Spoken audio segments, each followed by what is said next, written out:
Okay. Hello, my name is Brandon Hans, and I'm presenting with, Shanique Johnson. and we are part of CAPS, the Counseling and Psychological Services at U of M-Dearborn. We are mental health and wellness peer educators, and our job is just to educate the campus community about mental health and mental health initiatives, which is what we're doing today for Mental Health Monday. And we'll be going over anxiety in our presentation titled All About Anxiety. So, just to get started, just a brief overview of what we're going to be going over today. First, we're just going to be clearly defining anxiety versus anxiety disorders because sometimes there's a little bit confusion on those. And then we're going to delve a little bit deeper with anxiety disorders, just briefly describing some common anxiety disorders. And the main focus of our presentation today is generalized anxiety disorder, which is the most common anxiety disorder.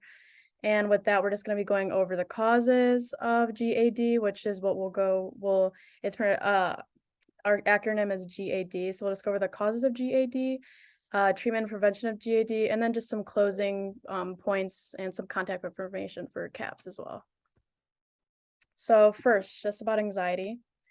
We're just going to define anxiety from anxiety disorders. So anxiety is defined as the emotion characterized by worried thoughts, feelings of tension, and physical changes like increased blood pressure. First is anxiety disorders, which is more constant, reoccurring, intrusive thoughts or concerns of anxiety, fear, or worry. And what really sets apart anxiety from anxiety disorders is anxiety disorders interfere with your daily life. And Shani can start by talking about anxiety disorders. Okay. Anxiety disorders are mental health disorders designed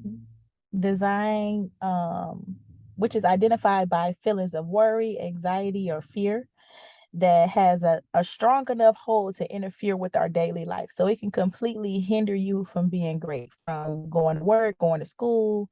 It can stop you from interacting with your family members. Um, and here's a statistic. According to NAI, which is the National Alliance of Mental Health, anxiety disorders is the most common mental health concern in the United States. Over 400 adults in the US, or 19.1%, experience anxiety disorder. 7% of children ages from 3 to 17 experience issues with anxiety each year.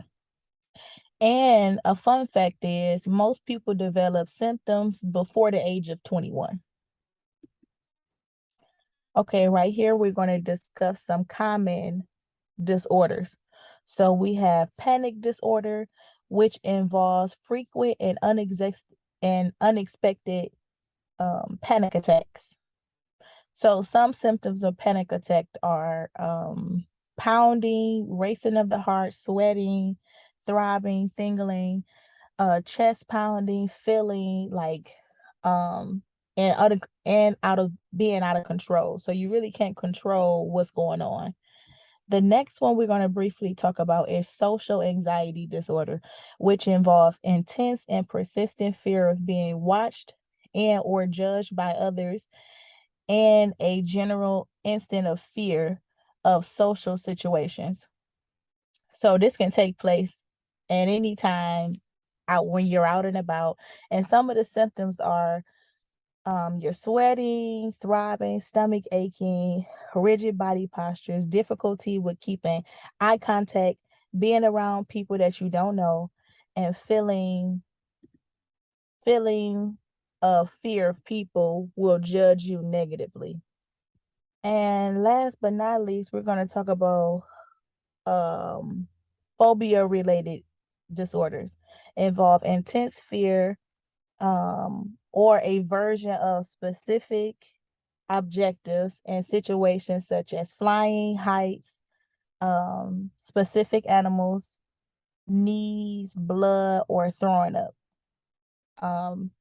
And some of the symptoms are irregular or existing worries about encountering the fear object, which were the ones we just went over, such as flying, heights, specific animals, or situations. Taking active steps, avoid the object or situation, and experience intense fear upon encountering the object or situation. Okay, and here's a little bit about generalized anxiety disorder, which is a persistent and persistent and exhaustive worry that interferes with daily activity. So the acronym for it is GAD. So here's a little bit more about it. People with these symptoms of GED always expect disaster and cannot stop worrying. These worries become unrealistic and out of proportion for the situation that they're worrying about. Daily life becomes a constant worry and fear, and it's a dread. Like, you really just don't want to do it. You feel down about it. You just don't want to go on with life, and the things that you have to do. And last but not least, eventually the anxiety overpowers the person. So anxiety interferes with the daily functions such as going to school, social activity, and relationship with other people.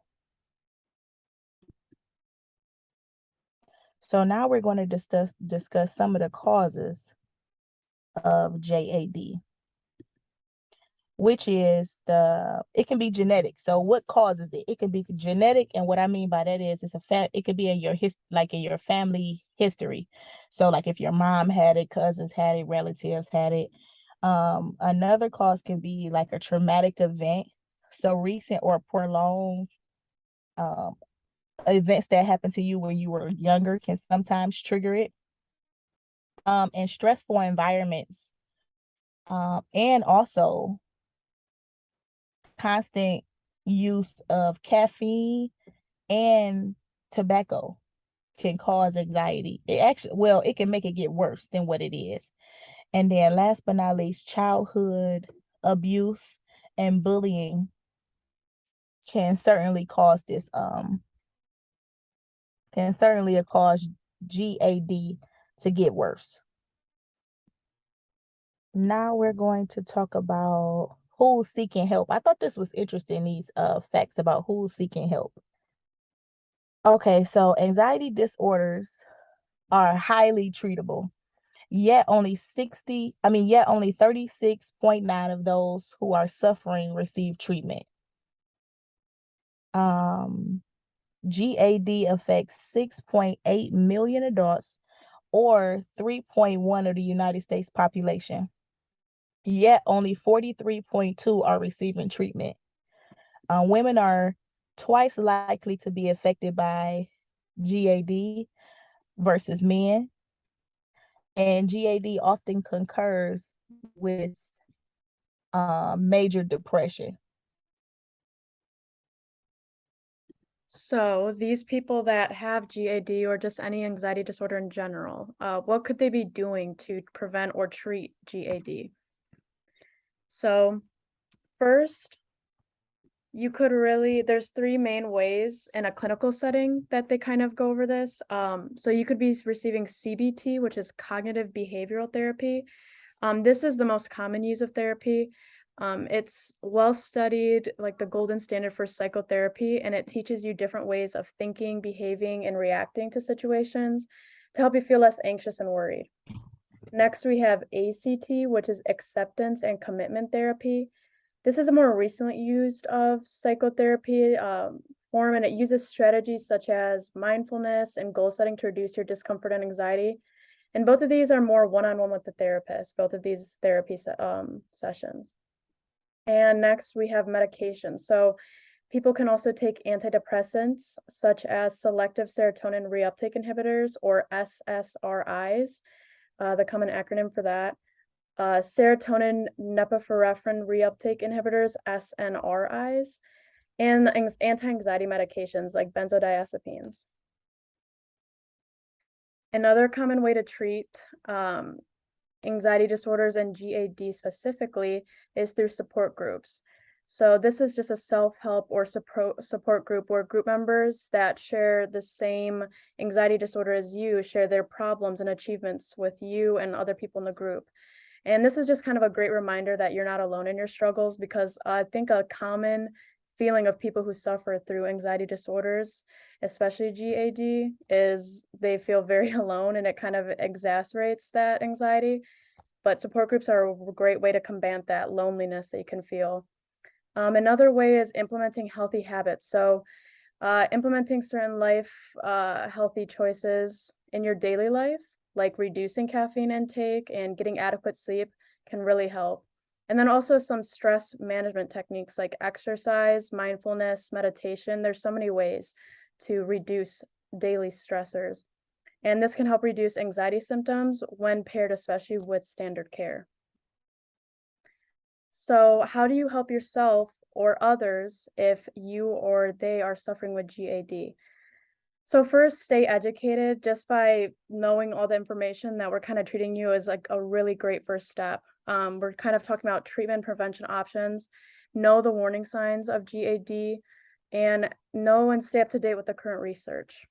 Secondly, communicate. So if you or someone you know has been experiencing anxiety disorder symptoms, it is always important to communicate that they're the concern for the other person, or express concern for yourself with someone that you trust and care about, that you know will care about you and help you through this. Um, and then a way to seek help. So know when to seek help, and a way to seek help is through CAPS, the Counseling and Psychological Services. We'll have some contact information on the last slide.